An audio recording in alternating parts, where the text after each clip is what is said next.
안녕하세요 학생 여러분, 기본간호학2 김경순입니다. 우리 교재와 필기도구 준비되셨나요? 네, 그러면 한번 시작해 볼까요?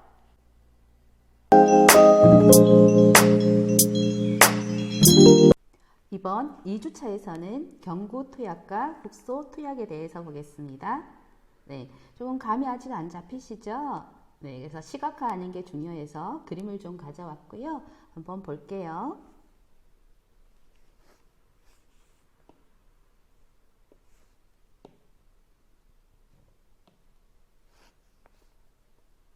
네, 그림을 보시면 이 부분 이름이 뭘까요? 네, 맞습니다. 캡슐입니다. 캡슐. 우리 유형에 대해서 배웠었죠? 조제약물의 유형. 그래서 캡슐. 캡슐. 네, 따라해 볼까요? 캡슐입니다. 네. 많이 보셨죠? 이 형태의 약물요. 네. 그래서 캡슐이고요. 두 번째 한번 볼까요? 이 부분은 여기에 있는 것들이 다 타블렛입니다. 정제라고 했었죠? 스펠링은 TABLET. 타블렛. 정제라고 하고요. 그리고 나머지 부분들은 우리가 비경구투약에서 쓰는 바이알, 얘들은 앰플, 그리고 주사기입니다. 비경구투약에서 다시 언급을 할 거거든요. 그래서 이번 시간에는 이 경구투약에 대한 캡슐, 타블렛은 눈으로 익혀주세요. 그러면 다음 장 볼게요. 이렇게 해서 2주차에는 이런 경구투약과 국소투약에 대해서 우리가 배우게 될 겁니다. 그래서 학습 목표 보시면 이 2주차에서는 경구투약의 종류 그리고 투약 절차, 주의점에 대해서 설명할 수 있어야 되고요. 그리고 이 국소투약의 종류 바로 밑에 나와 있죠. 피부, 눈, 코, 눈, 귀, 질, 직장 해서 하나, 둘, 셋, 넷, 다섯, 여섯 가지에 대해서 절차라든가 주의점을 설명할 수 있어야 됩니다. 그래서 이번 시간에는 교재로는 532페이지, 534페이지, 588에서 595, 656에서 668까지를 번갈아 가면서 왔다 갔다 하면서 이제 수업을 진행할 거여서요. 여러분한테 페이지 수를 알려드릴 거예요. 그래서 잘 따라와 주시면 되겠습니다. 네, 투여 경로를 우리 1주차 때, 2차 시에서 2주차 때 한다고 설명을 드렸습니다. 그래서 이 부분을 이제 우리 교재를 보면서 할 거거든요. 여기서는 간단하게 언급을 해볼게요. 투여 경로에는 우리가 지금 오늘 할 부분이 경구랑 그리고 국소투약이잖아요. 그래서 경구라는 뜻을 알아야 되겠죠. 경구가 뭘까요, 여러분? 경구. 네. 이 글자도 이제 한문에서 나왔거든요. 그래서 영어로는 오랄이고요. 한문으로는 경구인데 한문 시간이 아니니까 그래서 경자가 무슨 경자는 하냐면 지나갈 경이고 뒤에는 입구예요. 그래서 입을 지나간다고 해서 입으로 들어가는 거. 네, 좀 전에 봤던 타블렛 그리고 캡슐 이런 거 입을 통해서 물을 마셔서 이렇게 삼키잖아요. 그래서 경구라는 것은 입을 지나간다는 뜻이에요. 그러면 입을 지나가면은 뭐 있죠? 입을 열면 혀가 있겠죠. 그래서 혀라든가 그리고 입 안에 볼이 있겠죠. 볼 점막이라든가 해서 이 부분은 경구로 들어가겠습니다. 조금 이해가 되실까요? 네. 그리고 경구가 아닌 부분을 비경구라고 했었죠. 비경구.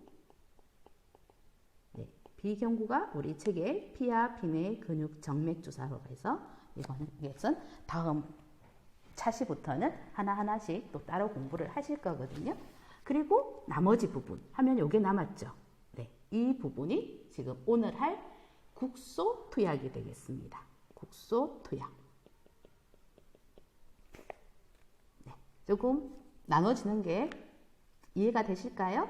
경구랑 비경구가 있고, 그리고 조금 더 세밀하게 들어가면 경구 안에는 혐입 또는 설화라고 하는 게 있고 볼점막이 있다.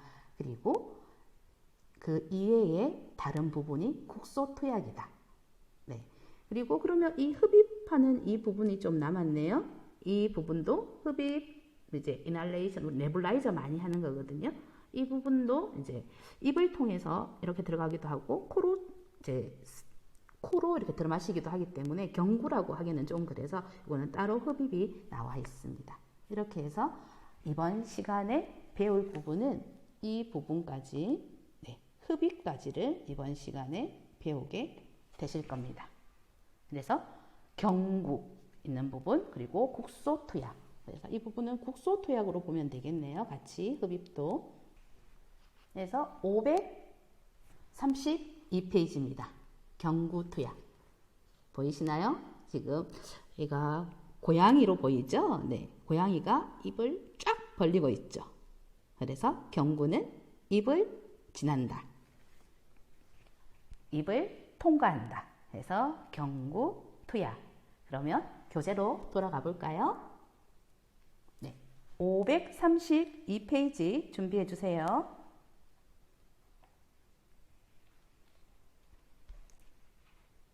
경구투약입니다. 그래서 형광펜 그은 부분을 이제 중점으로 해서 보겠습니다. 그래서 좀 전에 경구에 대한 뜻을 얘기를 했었죠. 입을 지난다고요. 그 얘기입니다. 경구, 오라를 통한 투약은 가장 보편적이고 경제적이고 가장 편리한 경로이다 해서 장점에 대해서 나오네요. 장점. 네, 장점이 어떻다고요? 가장 보편적이고 경제적이다. 그리고 편리한 경로이다. 다른 뭐 근육주사라든가 정맥주사라든가 이런 것보다는 보편적이고 경제적이고 편리한 경로라는 거고요. 그리고 이런 주사와 달리 피부에 손상을 주지 않기 때문에 안전한 투약 방법이다. 그래서 장점에 대해서 적혀 있고요. 그러면 당연히 또 단점에 대해서 나오겠죠. 네, 단점은 어떤지 볼게요. 이 경구투약은 맛이 좋지 않고 위점막에 자극을 줄 수 있고, 그리고 흡수가 느리다.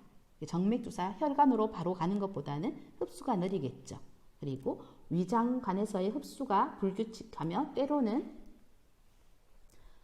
대상자의 치아에 손상을 줄 수 있다는 단점이 있다. 네, 그 치아의 손상에 대해서 보면요. 그 예로 뭐가 있냐 하면 우리 철분 제제가 있어요. 그래서 철분 제제의 약물을 먹으면 착색이 된다고 하는데요. 이 착색이 거의 검은색, 네, 네, 검은색에 가까운 회색이거든요. 그래서 이빨에 착색이 돼요. 그래서 뭐 빨대로 먹으세요. 뭐 이런 약품들도 있고요. 그렇거든요. 그래서 이런 단점이 경구약에는 있다는 거예요. 그리고 두 번째, 설하 볼게요. 설하는 서브링거. 네, 서브링거라는 단어를 쓰거든요. 서브링거, 설하. 그래서 약물을 혀 아래에 놓아서 용해시키는 것입니다. 그림 16-3 바로 위에 볼게요. 여기 그림을 보면 여기 지금 타블렛이죠? 타블렛. 네, 정제 타블렛. 타블렛 약을 어디에 넣은 거죠? 혀 아래에 넣었죠. 혀 아래에 놓아서 용해시키는 것이다. 해서 설하라고 하고요. 그리고 여기에 보면 비교적 짧은 시간 내에 혀 밑의 혈관으로 대부분의 약물이 흡수된다 해서 혀 밑에 보면 여기 보면 파란색 보이시나요? 네, 이렇게 해서 큰 정맥 라고 혈관들이 많이 분포되어 있어요. 그래서 약물이 흡수가 잘 됩니다. 그래서 이 설하에 투여되는 약은 약물을 삼켜서는 안 되며, 이게 중요하겠죠. 왜냐하면 이 혈관으로 해서 흡수되게 만든 약인데 삼켜버리면 위로 넘어가는 거잖아요. 그래서 그런 약제 중에는 니트로글리세린이라는 약이 있어요. 이 약은 협심증, 우리가 AP라고 하는 협심증이거든요. 협심증. 그래서 안지나 팩토리스, 이 협심증에 쓰는 약인데요. 얘는 혈관 확장제예요. 혈관 확장을 시키는 약. 혈관 확장. 네. 그래서 혈관 확장을 시키는 이 약을 설화투여로 하는 것입니다. 그래서 투여 방법에는 설화투여라는 얘기거든요. 그래서 서브링거라고 해서 SL이라고 투여 방법을 적습니다. 그래서 니트로글리세린 SL주라고 하면 설화투여다. 그리고 보시면 이제 볼 점막이라는 게 나오죠. 그래서 버컬은 뺨에 관한이라는 의미이고요. 이 볼 점막으로 약물을 투여할 때 약물이 용해될 때까지 뺨의 안쪽 점막에 약물을 둔다. 좀 전에 이 설화는 이게 흡수될 때까지 혀 밑에 두는 거고요. 얘는 이 그림 보시면 16-4에 보시면 이 타블렛을 볼 점막에 둬서 흡수될 때까지 약물을 둔다는 얘기입니다. 네. 다음 나오는 비경구는 우리 다음에 다루어질 거기 때문에 이제 기다려 주시면 되고요. 그렇게 해서 우리 경구투여에는 이렇게 이런 장단점이 있고 설화와 그리고 볼 점막으로 투여되는 거다. 그래서 입을 지난다 해서 경구 안에는 설화 그리고 볼 점막 설명까지 드렸습니다. 경구투여는 중요하기 때문에 장단점에 대해서 조금 더 설명을 드리고 그리고 핵심 줄기에 나오는 경구투약 부분에 대해서 설명을 드릴게요. 그러면 우리 실습 시간에도 조금 더 이해가 가실 거고 그리고 3학년 가서 핵심 기본 간호술 할 때도 조금 도움이 되실 겁니다. 그러면 경구, 오랄토라고 하는 것은 장점은 편리하다고 했었고 그리고 경제적이라고 했었죠. 그리고 피부를 손상시키지 않아서 안전하다는 얘기를 했었고 그래서 투약이 스트레스를 유발하지 않는 것. 단점에 보면은 단점은 구역 구토가 있는 대상자에는 할 수가 없습니다. 입으로 먹는 거다 보니까 나우지아, 보미팅 있는 환자에게는 부적절하고요. 그리고 불쾌한 맛이나 냄새가 있을 수 있고 그리고 위장관계 운동성이 감소되었을 때는 부적합하고 그리고 연하라는 건 스왈로잉, 이렇게 삼키는 기능이 잘 안 되는 무의식 환자한테는 안 되겠죠. 네, 입으로 먹는 거니까 특별한 진단자 검사나 수술의 전 처치로 사용할 수 없다는 것. 그리고 얘기했던 치아 변색, 치아 범난질 손상을 야기할 수 있고요. 위점막을 자극할 수 있고 그리고 중환자 같은 경우에는 아스피레이션, 네, 흡인의 가능성이 있습니다. 이런 단점들이 있는 것이 경구투약이고요. 그 부분은 533페이지에 자세하게 또 나와 있습니다. 더 공부를 하실 분은 그 부분 참조하시면 되고요. 그래서 경구투여는 이제 어떻게 이루어지냐 하면 임상에서 첫 번째 15가지 순서거든요. 그래서 물과 비누로 손위생을 실시합니다. 1학기 때 기본간호학 술기 시험 쳤었죠. 같은 그 맥락이거든요. 그래서 순서들을 쭉 보면 처음에는 무조건 물과 비누로 손위생을 실시하고요. 그리고 마지막에는 또 물과 비누로 손위생을 실시합니다. 그래서 그 규칙성을 이제 이해를 하셔서 이런 부분도 외워서 몸으로 익혀야 되는 거거든요. 먼저 몸이 반응을 하려면 머리가 이해가 돼야 되기 때문에 지금 이 부분을 제가 언급을 해줍니다. 그러면 규칙이 있다. 규칙이 무엇이냐? 물과 비누로 손위생을 실시한다는 제일 처음 1번에서 하고 그리고 마지막에 물과 비누로 손위생을 실시한다는 것이 또 같이 들어간다. 이 세트로 묶이는 거거든요. 그러면 이제 두 번째부터 경구투약이 이제 실제 전기에 들어가겠죠. 두 번째는 별표예요. 뭐냐? 투약 카드에서 대상자의 약물이 들어있는 약 포지를 꺼내요. 투약 처방. 투약 처방이라고 하면 투약 카드 또는 컴퓨터 출력물이에요. 그래서 우리 투약 카드 전 시간에 1주차 때 봤죠. 하얀색, 파란색, 노란색, 그리고 분홍색이 있는 이런 투약 카드 또는 컴퓨터에서 출력했던 것을 가지고 투약 원칙, 오라이트. 우리 핵심 술기에서는 오라이트가 나오거든요. 그래서 대상자 등록번호, 대상자명 이거를 하나로 보고요. 그리고 약명, 용량, 투여 경로, 시간 이것을 꼭 확인을 해야 됩니다. 그래서 이 투약 원칙, 일반적 원칙 10가지 중에서 이 5가지는 반드시 확인해야 되는 부분. 그래서 사람이 바뀌지가 않아야 되고요. 약이 바뀌지가 않아야 되고, 용량이 바뀌면 안 되고, 그리고 투여 경로, 우리 지금 하잖아요. 오랄이라든가 피네라든가 이런 투여 경로, 그리고 시간이 바뀌면 안 됩니다. 이 오라이트를 꼭 확인해야 되고, 세 번째 이제 물품을 챙기겠죠. 네, 필요 물품을 챙긴 다음에 네 번째 이 물품을 가지고 대상자에 가서 이제 자신을 소개하죠. 안녕하세요. 저는 담당 간호사 김아무개입니다. 이렇게 소개를 합니다. 그리고 난 뒤에 환자 앞에서 손소독제로 손위생을 실시합니다. 첫 번째는 물과 비누로 손위생을 실시하고, 이 환자를 대면하고 나서는 손소독제로 손위생을 실시하고요. 여섯 번째는 대상자 이름을 개방형으로 질문하고 대상자를 확인하고, 그리고 입원 팔찌 투약 카드, 아까 투약 카드 또는 컴퓨터 출력물이라고 했죠. 이것을 대조해서 대상자 이름 등록번호를 확인합니다. 그래서 간호사가 이렇게 묻죠. 성함이 어떻게 되세요? 하면은 대상자가 대답을 하겠죠. 네, 이경복입니다. 이렇게 얘기하면 간호사는 네, 등록번호 다시 확인하겠습니다. 팔찌 좀 보여주시겠습니까? 하면 팔찌 차트에 있는 등록번호를 대조해서 소리내어 읽어 서로 확인하고요. 그래서 간호사는 네, 1, 2, 3, 4, 5, 6, 7, 8 이세경님 확인하였습니다. 이렇게 대상자를 확인해야 되는 부분입니다. 근데 임상에 있다 보면은 대상자가 동명이인이 와요. 그래서 이 등록번호를 한 번 더 얘기를 하는 거죠. 개방형으로 이름을 물었지만 다시 한번 등록번호를 확인하고, 그리고 병원에서는 원무과에서부터 동명이인 같은 경우에는 아예 다른 방으로 배정을 해줘요. 네, 오류가 나지 않도록 그런 실수를 하면 안 되니까요. 그렇게 해서 이제 병원에서는 이루어집니다. 그래서 7번째에 보면 약물 투여 목적과 작용 및 유의사항 설명한 다음 약물에 대한 의문사항이 있으면 질문하도록 한다. 그래서 환자를 이제 확인했으니까 환자한테 이제 얘기를 하죠. 지금 드시는 약은 호프 시럽과 진액 거담제입니다. 약을 복용하신 후에는 30분 동안 침대에 편안히 누워 계세요. 그리고 약물 부작용으로 졸릴 수 있으니 안전사고에 조심하시고 증상이 심하게 나타나면 알려주시기 바랍니다.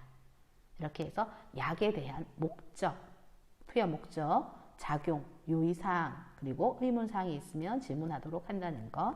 그리고 8번째는 앉거나 파울러시 체위를 취하도록 한다. 그래서 앉는 거는 90도죠. 파울러시는 45도 각도로 이제 이 경구 투약할 때 잘 넘어갈 수 있도록 체위를 취하도록 하고요. 근데 만약에 이 사람이 앉는 것이 금기라면 측위로 취하도록, 측위 라테랄로 돌려서 이제 약을 먹을 수 있도록 합니다. 그래서 간호사는 가서 얘기해야 되겠죠. 무조건 설명 없이 막 앉히고 이러면 안 되니까 투약 전에 상체를 올리도록 하겠습니다. 하면 침대는 요즘 자동 침대도 있지만 수동으로 되는 데도 있잖아요. 그러면 우리나라 사람들은 거의 오른손잡이가 많아요. 그러면 여러분 오른손 들어볼까요? 네, 오른손을 그대로 가져가서 침대 밑에 있는 기계가 있어요. 돌리는 기계. 그걸 앞쪽으로 자기 몸 쪽으로 빼요. 뺀 다음에 오른쪽으로 돌리면 침대 머리가 올라가요. 그러면 왼쪽으로 돌리면 어떻게 해요? 올라갔던 그 머리가 내려오겠죠. 근데 급하게 뭐 의사 이제 회진 때 누구누구 김간호사 환자 상체 좀 올려줘요 하는데 막 허둥대면서 왼쪽으로 돌다가 오른쪽으로 돌다가 이러면 안 되겠죠. 그래서 항상 인지를 하는 거예요. 아, 오른손잡이 오른쪽으로 돌리면 상체 머리 쪽이 올라가는구나. 반대로 시계 반대 방향으로 돌리면 다시 내려가는구나. 네, 이렇게 생각하시면 되겠습니다. 그래서 상체를 올리도록 하겠습니다. 설명한 다음에 올려야 되겠죠. 그리고 헐리지 않도록 휴지나 타월을 대주는 거죠. 이제 그 자위를 취하는 상태에서 휴지, 타월을 대줍니다. 그러면 90도로 이렇게 앉았을 때는 휴지나 타월이 이렇게 좀 떨어지는 경우가 있거든요. 그래서 이렇게 그 환자 복 안쪽으로 이렇게 대주면 본인이 팔을 움직일 수 있는 환자들은 본인이 이렇게 넣게 해주면 되거든요. 그래서 약이나 물이 흘러내리지 않도록 수건을 대어드리도록 할게요 하면서 설명하면 되고요. 그래서 10번째는 구강 건조로 연화곤란이 있는지 확인하기 위해 침을 삼켜보거나 물을 한 모금 마셔보도록 합니다. 그래서 이런 잘 삼키지 못한다는 거나 아니면 구강 건조 때문에 그런 경우가 있거든요. 그래서 구강으로 약을 먹으려면 삼켜야 되잖아요. 그래서 그거를 확인하는 거거든요. 그래서 간호사는 한번 침을 삼켜 보시겠습니까? 이렇게 얘기를 하고요. 11번째는 알약은 한꺼번에 복용하지 말고 한 번에 하나씩 복용하도록 돕습니다. 그리고 알약 복용 후에 이제 물약은 타블렛을 먼저 먹고 이후에 물약을 먹습니다. 그래서 배가 많이 불러요. 이렇게 하나를 먹다 보니까. 근데 실제로 임상에서는 그냥 한 번에 3알, 4알을 그냥 먹기는 먹죠. FM으로는 하나씩 먹고 물약을 마신 다음 이제 타블렛 정제를 먹은 다음에 물약을 먹는다.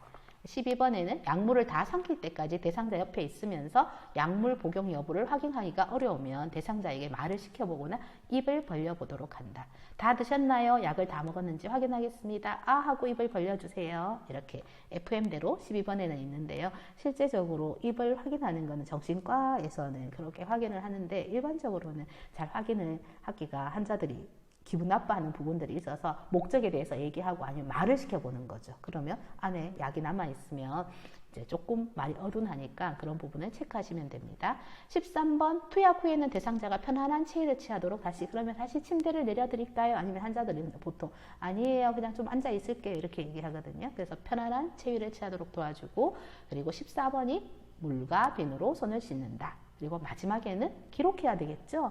그래서 수행 결과를 대상자의 간호기록지에 기록한다 해서 오라이트를 쓰는 거예요. 대상자명, 약명, 용량, 투약 경로, 투약 시간 이 5가지를 쓰고요. 그리고 필요 시에는 이런 투약 목적, 환자 반응 그리고 투약 못했을 수도 있잖아요. 그러면 투약 못한 이유까지를 적어줍니다. 이것이 경구투약의 수행 항목이거든요. 핵심 기본 간호술이고 이 부분을 이제 평가하게 될 거고요. 우리 기본 간호학 실습할 때도 이 부분을 평가해서 이 하나라도 좀 부족한 부분이 있거나 뛰어넘거나 하면은 이제 이 부분에 마이너스가 되고 이 별표는 반드시 해야 되는 부분. 그래서 실습 때 다시 한번 이 부분 강조해서 설명드리고 몸으로 익힐 수 있도록 해드릴게요. 그렇게 해서 경구투약에 대한 내용을 여기서 정리를 해드렸습니다. 국소 적용에 대해서 보시면 국소적 적용 방법은 다음과 같다. 그래서 피부과 제제, 그리고 점정 및 세척제, 그리고 흡입제 이렇게 나와 있습니다. 그래서 피부과 제제에는 피부 오인트라든가 이렇게 바르는 게 있을 거고요. 그리고 점적은 스포이드 제제로 해서 이렇게 똑똑똑 떨어뜨리는 거. 그래서 눈 안약 같은 경우에 이렇게 떨어뜨리는 거. 그리고 세척제 같은 경우에는 이리게이션이라고 해서 방광 세척 그리고 위 세척 할 때 이런 얘기가 들어가거든요. 그리고 흡입제는 네뷸라이저. 그림을 보면서 이렇게 설명을 드릴 거예요. 그림 보이시나요? 예. 이 부분은 우리 핵심 기본 간호 수기 제3판 현문상 우리 부교재로 나와 있는 책이고요. 여기 안에 들어가 있는 사진입니다.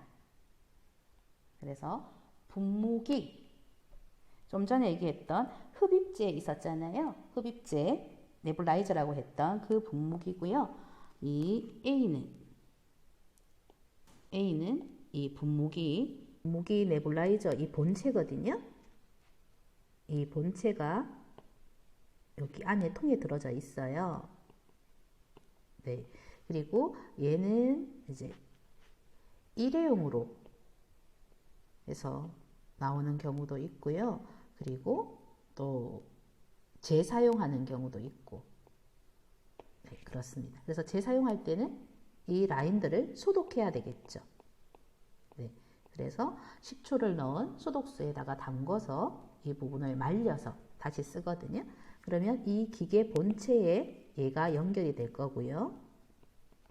그리고 이 부분은 이제 입을 통해서 이 약이 뿜어져 나오는 것을 들어 마시고 그리고 좀 쉬었다가 그리고 숨을 내쉬고 이렇게 하는 부분이거든요. 그래서 이 키트를 조립하면은 이런 모양이 된다는 겁니다. 그래서 네뷸라이저에 대한 이 기계고요.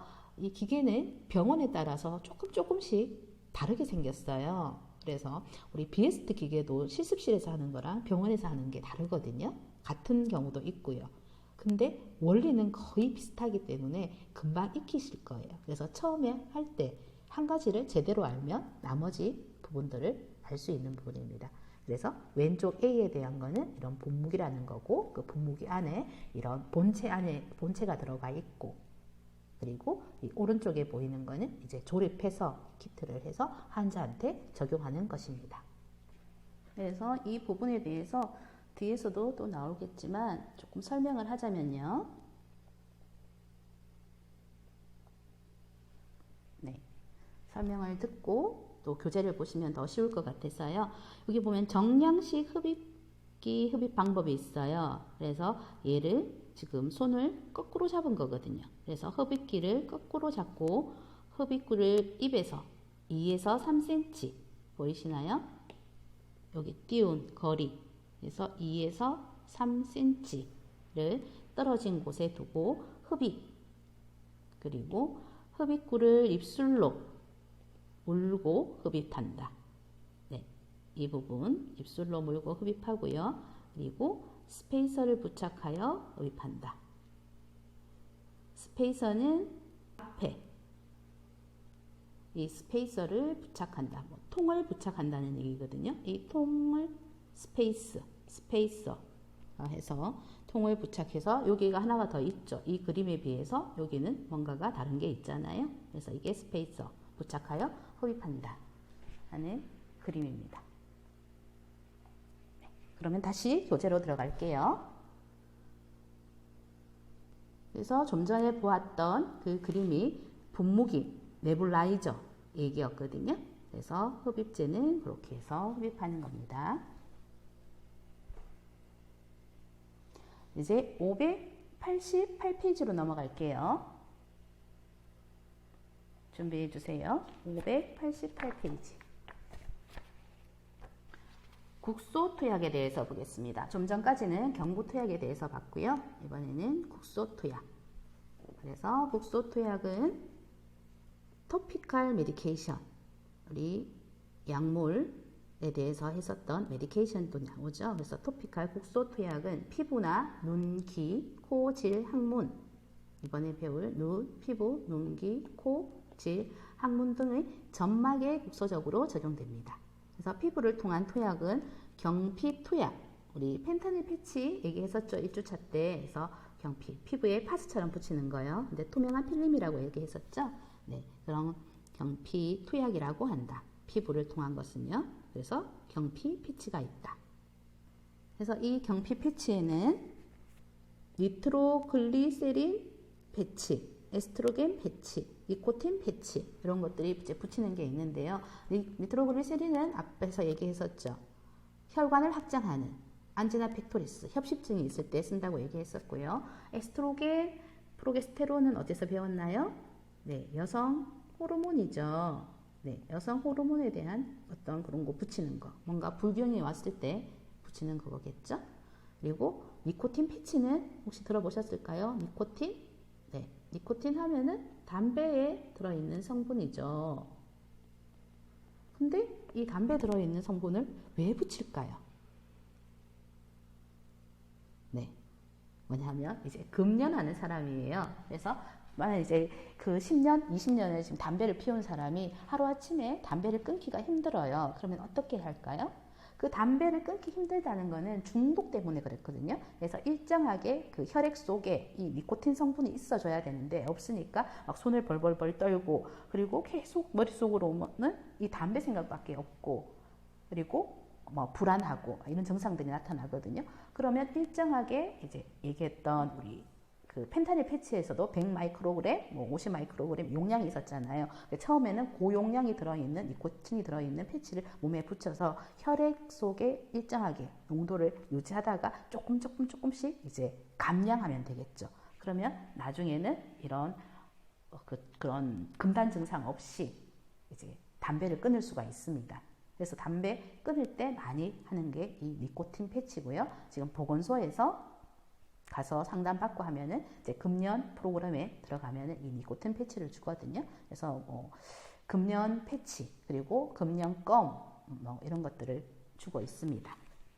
그러면 경피 패치에 대한 개념은 이해하시겠죠? 이것은 피부에 대한 거고요. 그래서 이거는 제품에 따라 약물 전달 속도는 다양하게 조절된다는 거. 용량에 따라서 얘기했었죠. 그래서 12시간 1주까지도 가능하고요. 그래서 일반적으로 패치는 채모가 없고 과다한 움직임이나 주름이 없는 깨끗한 피부. 그래서 몸통이라든가 복부에 적용을 합니다. 그래서 보통은 오른쪽 이제 뭐 우리 클라비클, 쇄골 있는 쪽에다가 좀 많이 붙이거든요. 잘 표시나게요. 근데 이렇게 몸통 배 있는 부분에 이렇게도 붙인다고 하고, 그리고 털이 좀 있으면 털을 좀 떼고 붙이거나 이래야지 약 효과가 잘 일어나겠죠. 네. 피부에 통한 투약 얘기였습니다. 그리고 599페이지 보시면 네, 그 패치 그림이 보여지죠. 그래서 이렇게 장갑을 끼고 간호사가 하면은 이 클라비클 뼈 바로 아래쪽에 그리고 젖꼭지 사이에 이렇게 붙여주네요. 네. 그래서 패치 적용으로 인해 국소적인 소양증이나 열감을 동반하거나 혹은 동반하지 않는 피부 발적이 있을 수 있다.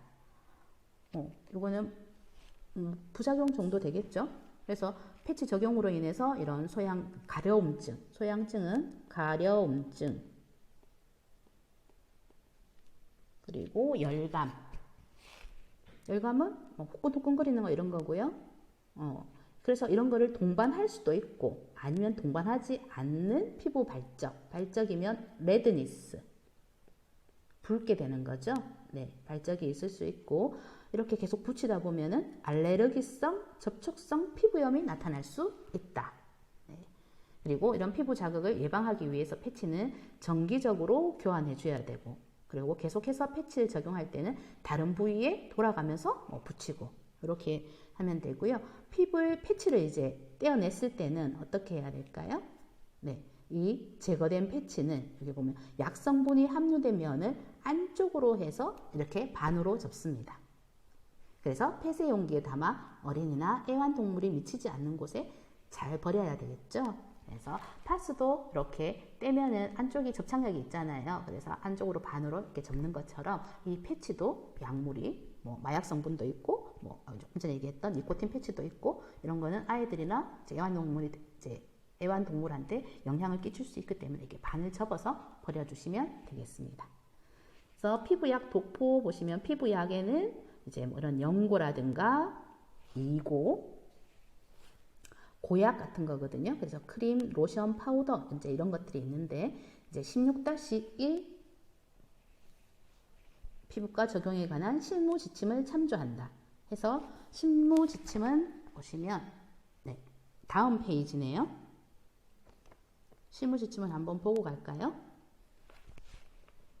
네, 피부약.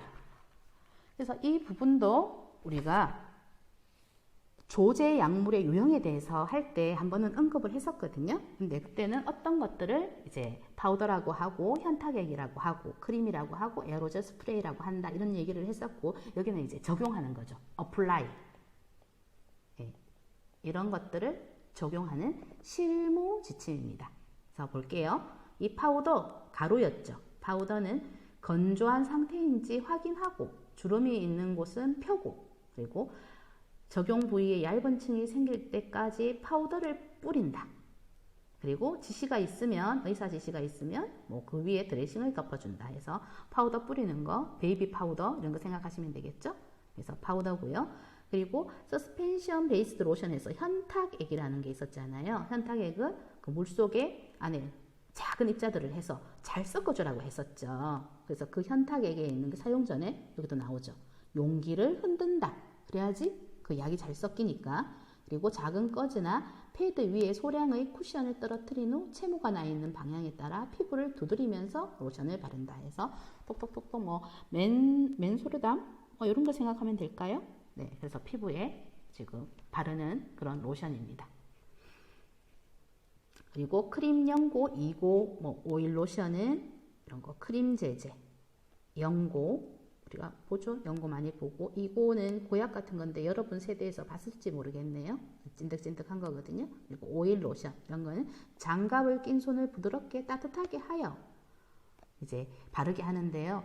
여러분들 손 만져보면은 따뜻한 사람도 있는데 손이 좀 많이 차가운 사람도 있죠. 학생도 있죠. 그래서 이 차가운 손을 환자 적용 부위가 만약에 바르는 부위가 넓을 때 이 차가운 손을 대버리면 환자의 오한을 발생할 수가 있거든요.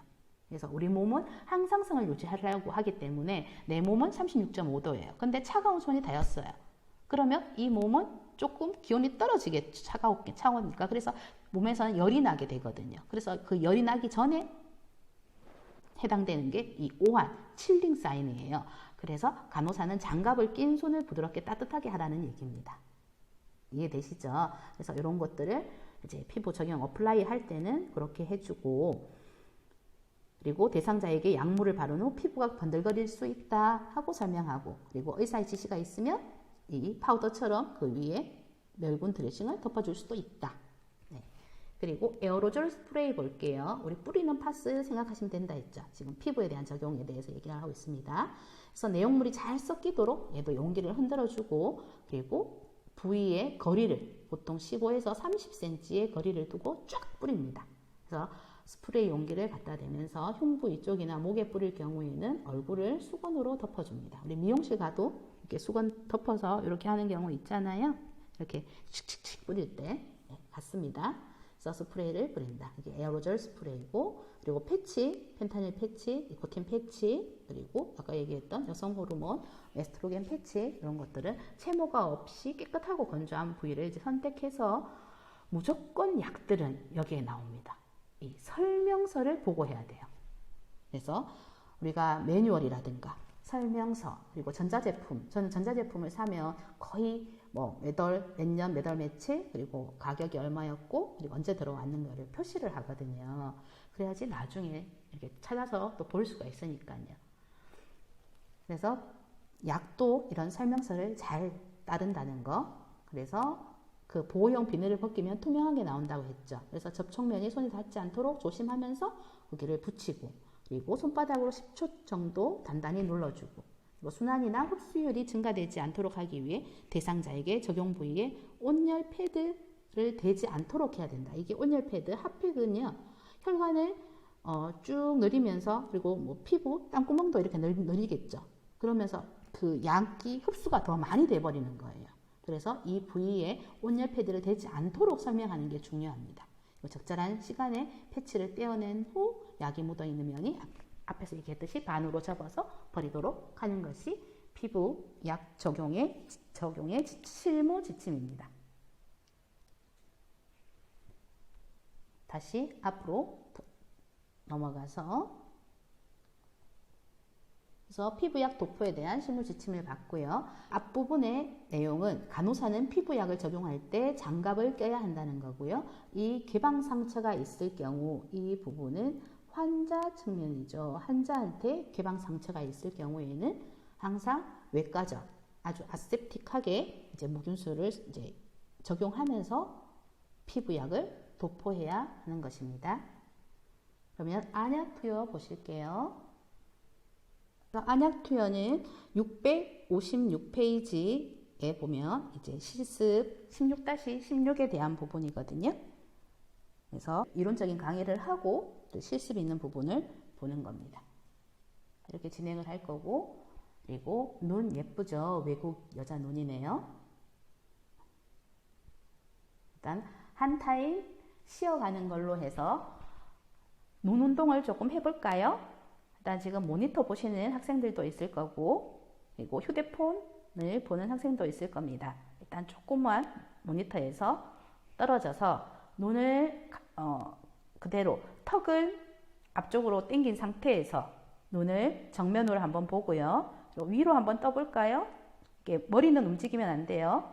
위로 보고, 그리고 다시 정면을 보고, 오른쪽으로 눈을 돌려보고요. 다시 정면 보고, 왼쪽으로 눈을 돌려보고, 다시 정면 보고, 그리고 이경구 아저씨처럼 눈을 한번 굴려볼까요? 시계 방향으로요. 쩍쩍쩍쩍쩍쩍쩍쩍쩍. 또 시계 반대 방향으로 짝짝짝짝 굴려볼까요? 네. 그래서 잠시 눈 운동을 네, 했습니다. 여러분들 공부하시는 거 너무 힘드시죠? 네. 그러면 들어가기 전에 이 658페이지에 해당되는 그림인데요. 먼저 해부학적인 거 살짝 보고 갈게요. 그림 17-8에 보면 하부 결막낭인 게 있죠. 그러면 하부라는 거는 아래쪽이라는 뜻일 거고, 그러면 이 아래쪽, 눈 쪽에서 이 아래쪽이고요. 그리고 결막이라는 거는 이 핑크빛 나는 이 부분이 결막입니다. 여러분들 손 깨끗하면 살짝 이렇게 내려서 결막을 한번 보겠습니다. 거울이 있으면 더 좋고요. 그래서 결막이 핑크빛이 아니고 정말 거의 백지사처럼 하얗면 헤모글로빈이 낮은 거거든요. 한번 검사해 보시기 바라고요. 이 하부 결막낭이 있습니다. 위치는 아시겠죠?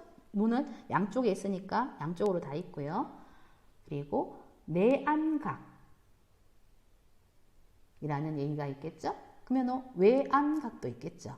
일단 내안각이 나오니까 내안각은 여기 빨간색 표시되어 있는 이 부분입니다. 눈, 코 쪽에 가까운 부분이죠. 그래서 내안각 부위. 그래서 내안각이 있고 이쪽에는 그러면 외안각이 될 거고요. 외안각, 바깥쪽 외안각이 될 거고, 여기는 뭐 눈물샘이 있고, 그리고 여기 끝에 보면은 사실은 구멍이 나 있어요. 그래서 이 눈물이 이렇게 흘러서 막 울면은 왜 눈물 콧물 다 나잖아요. 이게 같이 연결이 되어 있거든요. 그래서 눈물 주머니, 코 눈물관 해서 이렇게 연결되어 있는 부분. 그래서 가끔 여기에 눈물관이 막히는 경우가 있어서 수술실에 이걸 뚫으러 오기도 해요. 네, 이게 잘 통과해야지 되는 거고, 그게 여기서는 내안각 부위가 어디인지 확실히 파악해 주시고, 그래서 이런 안약을 넣으면 이 내안각, 이 부위, 좀 전에 봤던 이 내안각 부위를 30초 동안 눌러서, 왜냐하면 눈물 주머니로 쑥 내려가 버리면 눈에 그 약 효과가 없는 거잖아요. 그래서 여기를 눌러줘야지 이 눈에 머무르겠죠. 그래서 이 부분을 꺼지를 가지고 쭉 30초 동안 눌러서 적용을 해 줍니다. 그러면 다시 교재로 들어가 볼게요. 안약 펴 보겠습니다. 그래서 눈 세척, 아이 이리게이션, 좀 전에 봤던 그 결막, 하부 결막약이라든가 아니면은 동공 부위에 어떤 뭐 염증이라든가 이런 것들이 있으면 이제 씻어내야 되겠죠. 그래서 눈 세척은 분비물이나 이물질, 눈에 상처를 줄 수 있는 화학물질을 제거하기 위해 결막낭, 아까 컨정티발 스테, 그 결막낭을 씻어낼 때 적용한다. 그리고요, 이런 모든 안약 용기에는 안과, 옵탈믹, 네, 그래서 안과용이라는 표시와 무균수를 지켜야 한다는 내용이 명시되어 있습니다.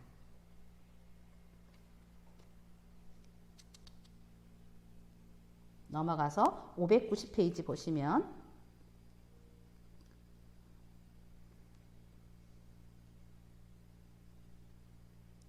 16-16의 안약 점적 방법 볼까요? 일단 656페이지부터 보면요. 준비됐나요? 656페이지. 그래서 이 안약을 투여할 때는 감염을 치료하거나 그 외의 다른 이유. 그래서 감염, 그러니까 결막염 이런 것들 하거나 아니면 그 외의 다른 이유, 뭐 구체적인 약물 작용 참고 이러면은 설명서 참조해서 다른 이유도 있다는 얘기죠. 해서 안약을 투여한다. 해서 이런 약을 넣을 때는 무면허 보조인에게 투약을 위임해서는 안 된다. 그래서 우리가 안과에 가면은 이제 간호사가 아닌 사람이 안약을 넣기도 하잖아요. 그러면은 이렇게 보조인에게 투약을 내가 할 일을 위임해서는 안 된다는 거 우리 학생들은 이제 유의하면서 보셔야 될 겁니다.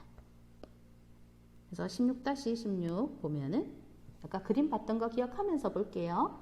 그래서 안쪽 눈 구석, 내안각, 코 쪽에 가까운 부분이라고 했죠. 내안각은 코 가까운 부분.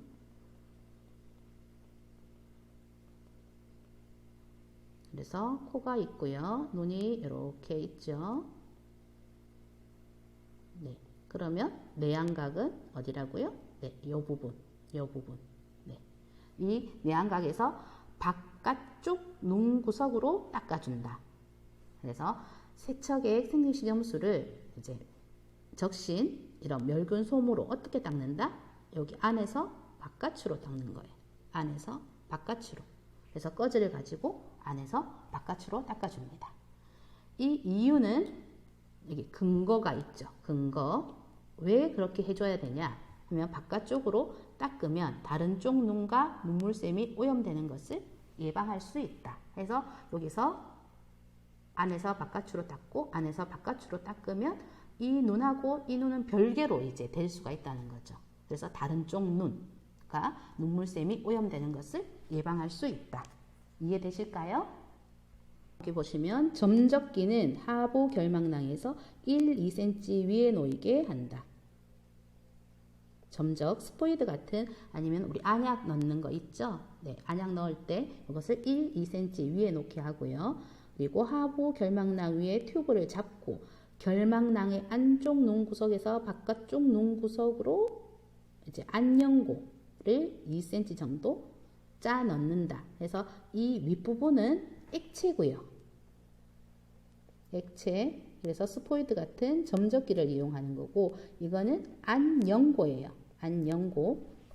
안연고는 이렇게 2cm 정도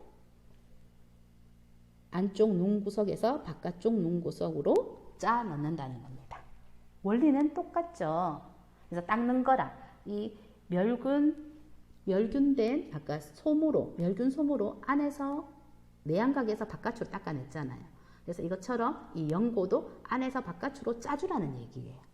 그런데 2cm 정도 이제 안쪽에서 바깥쪽으로 이렇게 딱 데이지는 않게 닿지는 않게 해주는 거고요.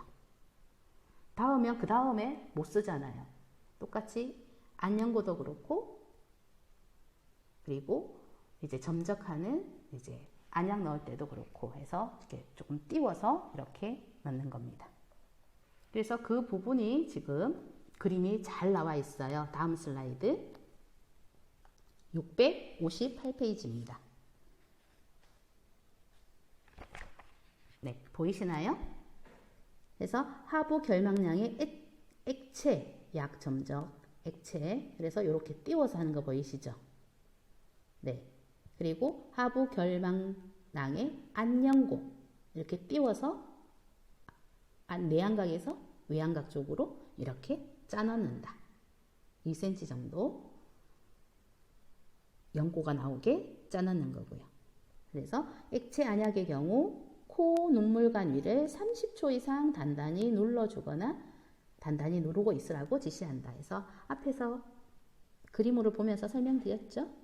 네. 그래서 그 근거는 이거라는 거죠. 우리가 해부학적으로 코 눈물관 쪽으로 흘러 들어가는 것을 예방한다. 쭉 누르고 있으면 코로 약이 나오지 않고 눈 안에 머무를 수가 있다는 겁니다. 네. 그리고 세척 이리게이션이라고 하는 IRRIGATION입니다. 이리게이션. 앞에서도 계속 나왔던 영어니까요. 그래서 이런 세척은 눈을 이제 씻어주는 거죠. 그래서 다음 페이지 보시면 세척액을 안쪽 눈 구석에서 바깥쪽 눈 구석으로 방향으로. 그래서 다 똑같죠. 법칙이. 안쪽에서 바깥쪽으로. 네. 씻어낼 때도 그렇습니다. 그래서 근거는 용액과 오염물질이 코 눈물관 쪽으로 흐르는 것을 막을 수 있다. 안약 얘기하니까 어떤 게 떠오르시나요? 네, 우리가 일상적으로는 결막염을 많이 보잖아요. 컨정티바이티스라고 결막염에 걸리면 우리가 눈이 충혈되고 그리고 눈곱이 끼고 그리고 가렵고 그리고 이물감이 느껴지고 이런 거 있을 때 우리 간호 학생 여러분들은 결막염이구나. 그럼 안과에 가서 또 거기서 처치를 받겠죠. 치료를 받을 때 안약을 어떻게 넣는지, 안연고를 어떻게 넣는지 그런 것들이 이제 조금 달라 보이실 거예요. 아는 만큼 보이거든요. 그래서 여러분들이 안과에도 관심 있었으면 좋겠습니다. 그래서 의사들은 안과 지원을 많이 하거든요. 인터넷에 레지던트로 올라갈 때. 일단 안과는 많이 힘들지 않으니까요. 그래서 실습하면서 이런 안과도 볼 수 있을지 모르지만 실습을 하게 되면 또 자세히 봐두고요. 그리고 병원 내원할 때도 봐두고, 그리고 가족 중에, 친척 중에 이렇게 안과를 가게 되면 질문을 받을 수 있잖아요. 이제 간호사라고 생각을 하니까. 그때 이제 이런 배웠던 부분들을 가지고 막 잘난 척 하면서 설명해주는 그런 학생이 되었으면 좋겠습니다. 그럼 2차 시에 우리 기약 투여로 만나겠습니다. 고생하셨습니다.